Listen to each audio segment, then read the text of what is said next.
Hello दोस्तों, तो स्वागत है आपका अपने यूट्यूब चैनल पे, जहां हम सीखेंगे इकोनॉमिक्स के कॉन्सेप्ट्स को। तो शुरुआत से स्टार्ट करते हैं। पहला दिन है, बिल्कुल बेसिक से स्टार्ट करते हैं। जैसे वाइसियस सर्कल ऑफ पॉवर्टी क्या होता है। लास्ट में एक क्विज भी होगा, तो आप लोग ध्यान से सुनते रहिएगा।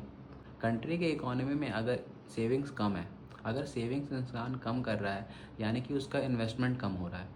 अगर इन्वेस्टमेंट कम है तो प्रोडक्शन कम होगा। अगर प्रोडक्शन कम है तो फिर एम्प्लॉयमेंट कम होगा। अगर एम्प्लॉयमेंट कम है तो इनकम नहीं है। अगर इनकम नहीं है तो सेविंग्स नहीं है। तो यही सर्कल जो बार बार जो गोल गोल घूम रहा है, इसको ही कहते हैं हम लोग वाइसियस सर्कल ऑफ पॉवर्टी। अब इससे बाहर निकलने के लिए भी बताया गया है। तो बाहर निकलने के लिए, इस चक्कर से, जो ट्रैप से बाहर निकलना है, तो उसके लिए हम क्या कर सकते हैं। हमको इनकम बढ़ाना है लोगों का, ताकि वो डिमांड बढ़ हम डिमांड बढ़ाएंगे, ताकि जिसके वजह से लोगों का इनकम बढ़ेगा। और फिर हमारा ये काम है कि हम उनके सेविंग्स को बढ़ाएंगे। लोग अगर सेविंग्स करना ज़्यादा स्टार्ट करेंगे तो फिर प्रोडक्शन ज़्यादा होगा।